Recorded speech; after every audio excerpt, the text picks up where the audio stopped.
Hablar de este libro podría pasar por un libro cualquiera, pero en realidad es un libro muy especial. En primer lugar porque tiene miles de años escrito. Cuando alguien tiene algo tan antiguo entre sus manos, como mínimo debería guardar respeto por él. Pero además de esto, es que lo que cuenta aquí es verdad.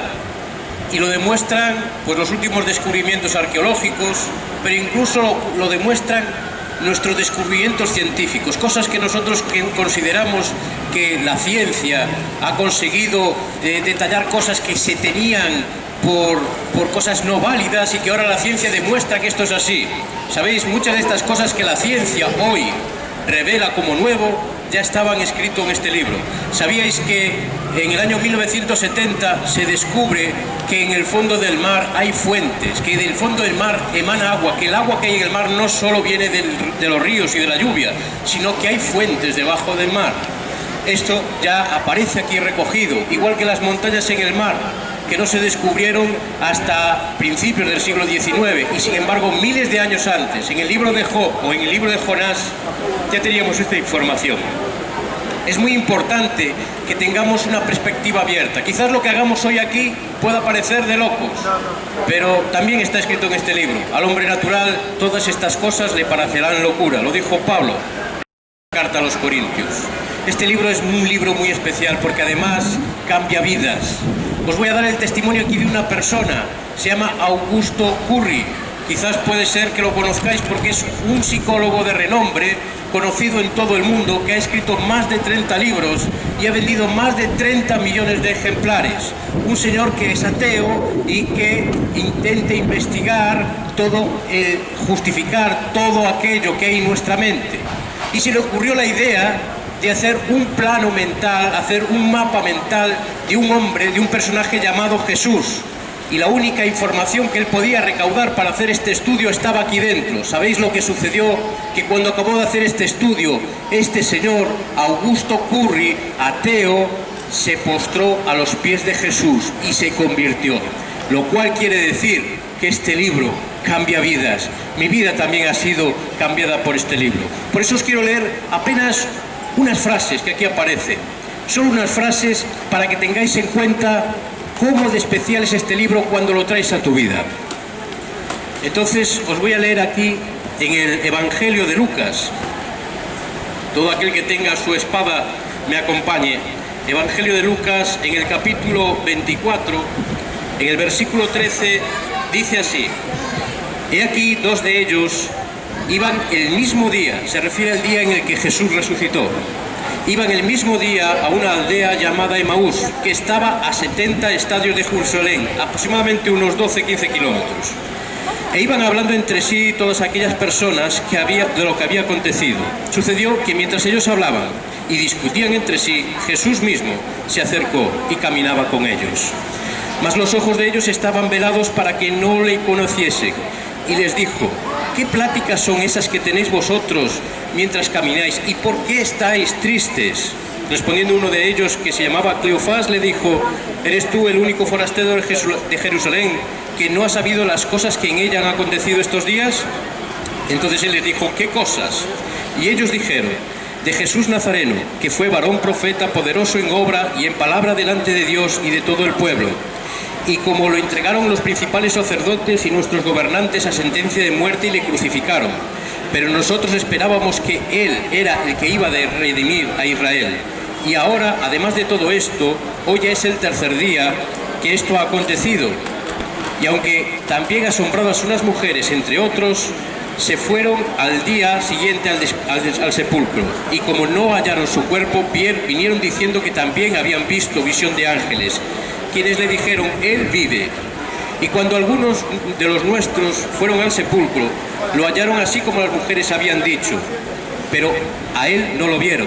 Entonces él les dijo: Oh insensatos y tardos de corazón para creer todo lo que los profetas han dicho. ¿No era necesario que el Cristo padeciera estas cosas y que entrara en su gloria? Y comenzando desde Moisés y siguiendo por todos los profetas, les declaraba todas estas cosas en las escrituras que de él decían. Llegando a la aldea a donde iban, él hizo como que se iba más lejos, y ellos le obligaron a quedarse diciendo: quédate con nosotros porque se hace muy tarde y el día está declinando. Entró pues a quedarse con ellos, y aconteció que estando sentado con ellos a la mesa, tomó el pan y lo bendijo y lo partió y les dio. Entonces les fueron abiertos los ojos y le reconocieron, mas él desapareció de su vista. Y se decían el uno al otro: ¿no ardía nuestro corazón en nosotros mientras nos hablaba en el camino y cuando nos abría las Escrituras? Y levantándose en la misma hora, volvieron a Jerusalén y hallaron a los 11 reunidos y a los que estaban con ellos, que decían: ha resucitado el Señor verdaderamente y ha aparecido a Simón. Entonces ellos contaban las cosas que habían acontecido en el camino y cómo le habían reconocido al partir el pan.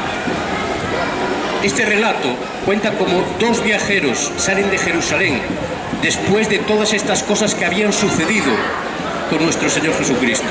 Posiblemente salieron en dirección a esa aldea huyendo, porque muchos fueron los que tuvieron miedo en aquel momento, miedo a sufrir la misma suerte. Salieron de allí, y cuando Jesús los encuentra en el camino, fijaos que la palabra dice, se acercó a ellos, pero no los interrumpió, no les molestó, simplemente se acercó a ellos y percibió que ellos iban tristes y iban discutiendo entre ellos. ¿Sabéis? Todos somos esas personas que viajan en dirección a esa aldea llamada Emaús. Todos cargamos tristeza dentro de nuestro corazón, todos cargamos algún problema. Puede ser un problema de salud, puede ser un problema sentimental, puede ser un problema emocional, puede ser un problema económico. Sea el problema que sea, ese problema es el que no te va a permitir que tus ojos se abran para poder ver a quién tienes realmente al lado, que ese es Jesús.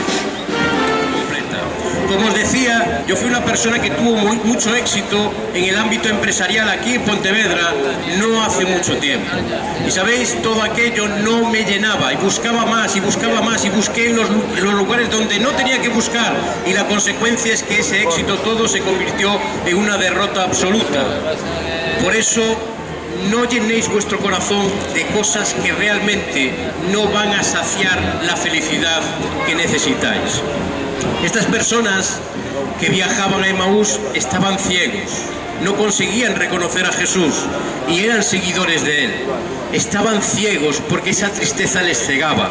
Muchas veces nuestras preocupaciones, nuestros problemas, nuestras tristezas nos ciegan, y nos ciegan de tal modo que no nos permiten ver que la solución la tenemos bien cerca. Por eso quería que reflexionéis sobre esto, porque dentro de nuestros corazones a veces albergamos una pequeña tristeza, pero por más pequeña que sea, sigue molestándonos ahí. Esa tristeza puede ser extirpada y puede ser extirpada en el día de hoy. ¿Sabéis? Jesús, cuando se acercó a ellos, les preguntó por qué estaban así. Él sabía perfectamente el motivo de su tristeza. Él mejor que nadie, porque lo había vivido en primera persona, sabía lo que había sucedido aquel día en Jerusalén, pero le pidió que se los contase. ¿Por qué?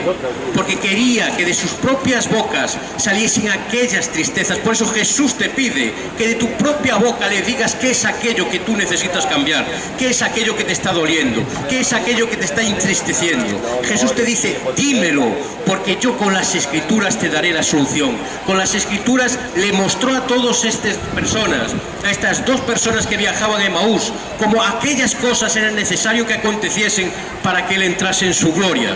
Por eso yo te digo, en el día de hoy, hoy que Jesús se acerca a ti, dile, ¿cuál es el motivo de tu tristeza? ¿Sabéis? Cuando Jesús se acerca, tú tienes la oportunidad de pedirle que se quede contigo, como tuvieron estos dos hombres. O puedes dejar que Él se vaya, que continúe su camino. Él es un hombre de gran educación, Él es Dios. Pero Él no te viene a molestar. Si tú quieres aceptarle, acéptale. Si tú quieres dejarle partir, Él partirá. Yo te recomiendo que hagas como estos dos y que le dejes entrar a cenar contigo. Porque para los hebreos cenar es el acto más íntimo del día. Comer podrían comer con cualquiera, pero la hora de cenar es el momento especial en la casa de un hebreo. Ese momento especial, ellos quisieron que Jesús lo compartiese con ellos, que se sentase a su mesa. Por eso yo te digo que en tu intimidad, en ese momento especial que tú tengas, invita a Jesús a que participe de tu mesa. Invita a Jesús a que se siente contigo, a que tome el pan, a que lo bendiga, a que lo parta y a que te lo dé. Porque eso es el sacrificio de Jesús.